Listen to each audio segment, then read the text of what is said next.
In the barbell press, we took a full and very active grip to get into the right position in anticipation of the press. The lats are engaged, the elbows are corkscrewed in, the grip is crushed. We've got all the tension in the upper body squeezed into the lift that we can. In the front squat, we're going to abandon the grip tension, but use the elbow position high and inside to create a shelf on which the bar can rest. Now, a lot of folks may not have the wrist mobility for this. If you don't, I'm not going to force you into it. I'm not going to force you to do a less than ideal variation of a front squat. We'll stick with the Zercher squat. Maybe the back squat is a better fit for you. But if you can front squat, it's a tremendous exercise for connecting the legs to the weight with a really active trunk.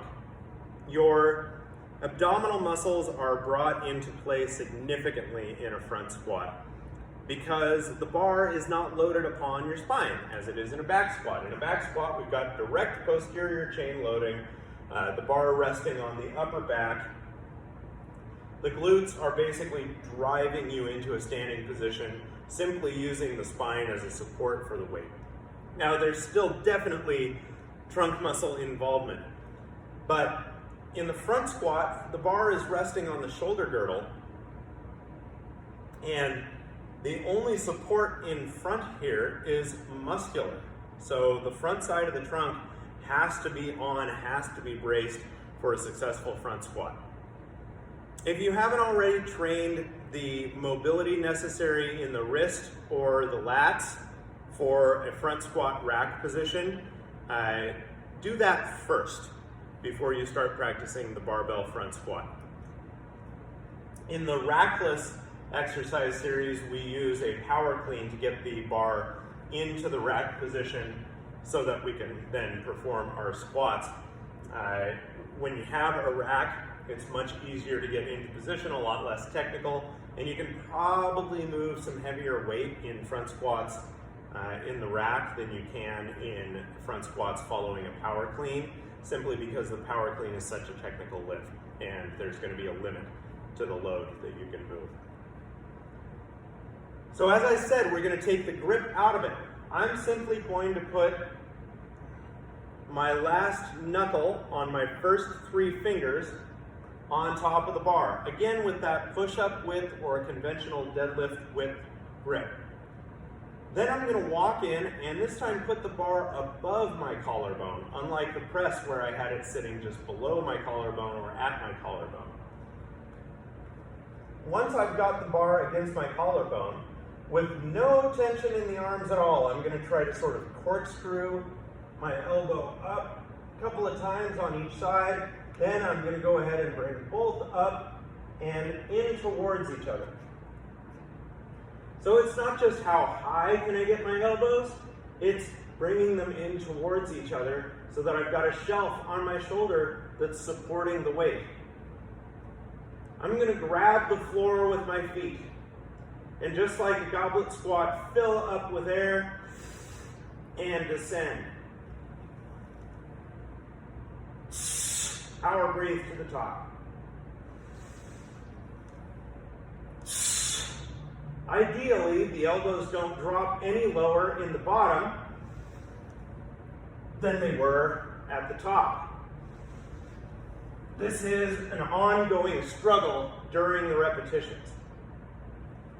Step in and rack. One of the keys is to use some weight.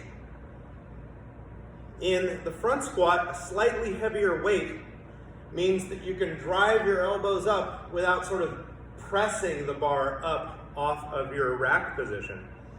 And you can actually use the weight to help you achieve a little bit more lat range of motion and get the elbows a little bit higher and keep them higher when you're in the bottom of the squat. Obviously, there comes a limitation in that weight. Where is the sweet spot? But unless you're lifting limit weight, more is probably going to be more helpful. There's A balance in the front squat between hip flexion by pushing the hips back and knee flexion by allowing the knees to float forward. And that bias tends to be towards knee flexion in the front squat. In the Zercher squat and in the back squat, it tends to be more towards hip flexion. For that reason, front squats are a tremendous developer of quad strength as well as trunk strength. When it comes to barbell squats, the front squat is probably your biggest bang for your buck, even though it's one of the lightest weight variations that we'll use. The Zercher squat probably uses heavier weight than the front squat, and the barbell back squat probably uses more than the Zercher squat. But the front squat can get you a long ways. It's also a great complement to the posterior chain dominant deadlift pattern.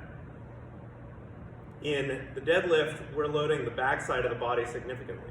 In the front squat, because it's so quad dominant and because the abdominal muscles are brought into such a high degree of excitation, it's a very anterior chain dominant exercise.